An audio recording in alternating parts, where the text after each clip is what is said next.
morning, welcome. Got a fantastic turnout. It's very gratifying to see. I'm Brad Hunter. I'm the chief economist for Metrostudy. And I'm going to start things off this morning with a discussion of the outlook for housing and the economy and everything that kind of goes into that. And so we'll just kind of jump right in and talk about what the heck is going on with the stock market. Down again, I just checked a few minutes ago, the Dow is down 405 points further. And so we kind of take a look at that and say, what are the implications of this stock market correction? Because nothing major happened to the economy, really. I mean, yeah, oil prices and retail sales and so on, but not enough to cause this kind of a thing directly. So somebody likened it to this disconnect between the real economy and the stock market, to a guy walking his dog, and the dog is running back and forth against the leash, zipping and zapping and barking and making a big noise, and that's the stock market. And the guy walking the dog is the economy. Sooner or later, the stock market has to come back in line. The dog has to come back in line with the master walking along, and that's kind of what I think happened and is happening right now. The stock market got ahead of the economy, and it's just having to come back into line. Why? The Fed inflated assets of all kinds when they started doing all of the quantitative easing and everything that goes along with that.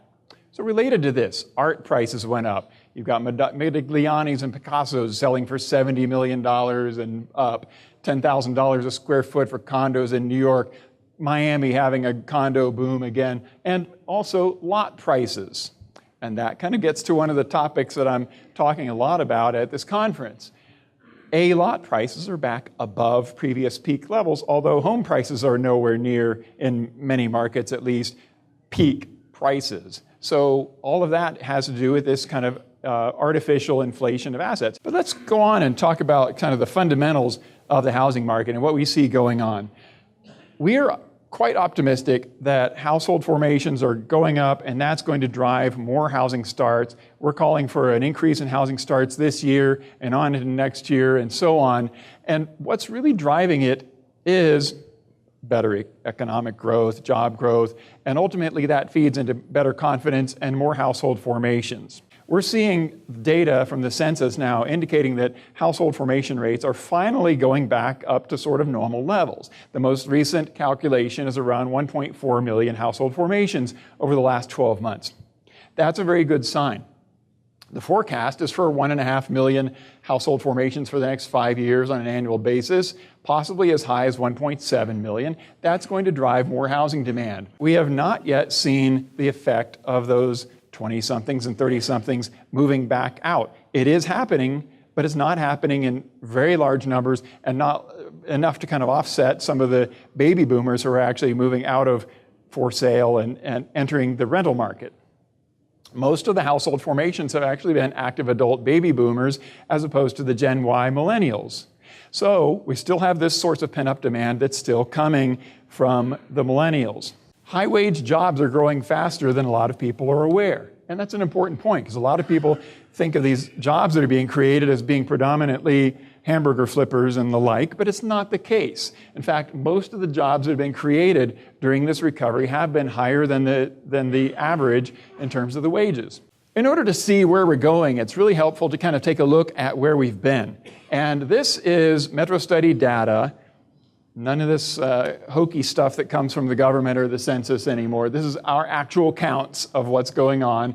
This shows actual starts versus what we call in our database closings or observed closings. It's really better thought of as move-ins, and it's real demand. What we see is that those two lines don't always absolutely agree, but what we can see is some trends where obviously we had more move-ins than we had starts during the bottom period of the market in 2009, 2010, and since then we've seen starts moving up and closings or move-ins are moving along with it. And so the lines are close enough that we're not generating any excess supply in the market by any stretch. In fact, the market is very, very tight. And then I'm going to zoom in a little bit farther here and take a look at what happened next. First half of 14, I said A New Hope, and I don't refer to this as the Star Wars movie, but we started to feel a little bit better about things. Sales started to improve, incentives started to come back down a little bit, but then incentives started to come back into the market again. It was very mixed by region, very confusing. By the second half of 14, things got a bit more lethargic, especially in markets like Phoenix. We had a mix of results on the price front. 2015, we saw that builders had increased their community counts, but not as much as they had hoped. And there was a little bit of price pushback by consumers. So I've kind of looked at it from the standpoint of starts and move-ins. Now let's look at lot deliveries.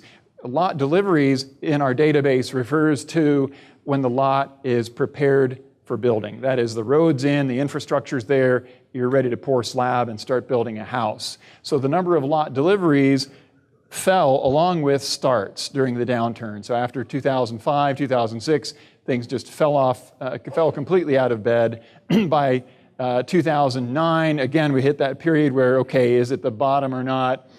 And then you started to get these land funds, D.E. Shaw and some of these other private equity funds and so on, hedge funds out of New York, saying, let's start buying land now, because now land is down to, it's pennies on the dollar. Remember that? Pennies on the dollar. So what you started to see is these vulture funds forming and buying land in 08, 09, and of course Lehman and all that stuff was going on. A lot of the vultures were impatient, and they said, we're just going to buy now instead of waiting. And they regretted it because land prices continued to plummet after 2008, on out down into 2009, 2010, things kind of started to level off. And those that waited benefited.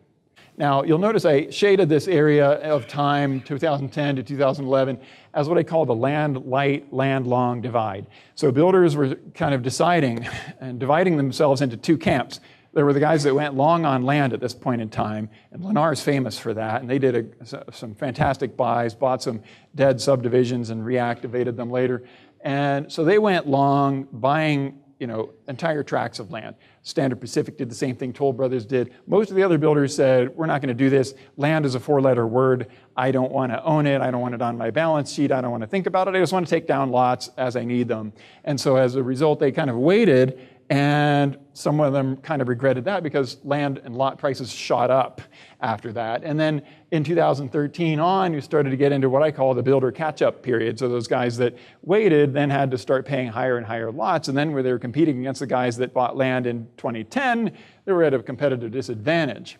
So here's what happened to what we call VDL, vacant developed lot inventory. The vacant developed lot inventory started to kind of come down during 2009, 10, 11. There were shortages of lots in those A locations. At this point in time, the builders only wanted to be in the A locations, so they were kind of drawing down a lot of the lots that were there and kind of reactivating those communities that had failed, repricing them, and so on. By 2013, 2014, you see that leveled off, and that's because the absorption rate was going up, but we were starting to develop lots again by that time too.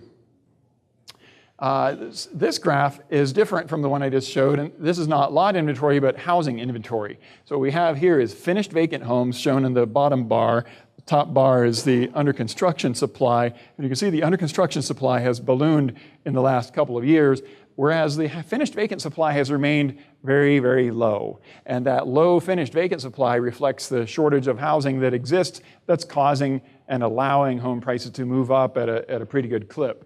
What we're forecasting is a single family demand increase of 14.5%, but rounded off to 15% increase this year, which is a pretty strong increase. It's better than last year, and it is driven by that increase in household formations. So we are expecting a little bit of an increase also in multifamily construction, and then after that we think we kind of hit the peak for multifamily, and it'll start trending down a little bit. But we are looking for kind of a 14, 15% increase this year in single family. A little bit of a softening in 2018 just due to probably higher mortgage rates and a slightly slower rate of growth in the economy. And then what I did was I created an alternative scenario. What if things go a little bit more slowly than expected? And so I created this scenario that sort of says, okay, that's the slow climb. It's a little bit more conservative. It takes into account, maybe greater than expected problems in labor shortages and lot supplies and so on.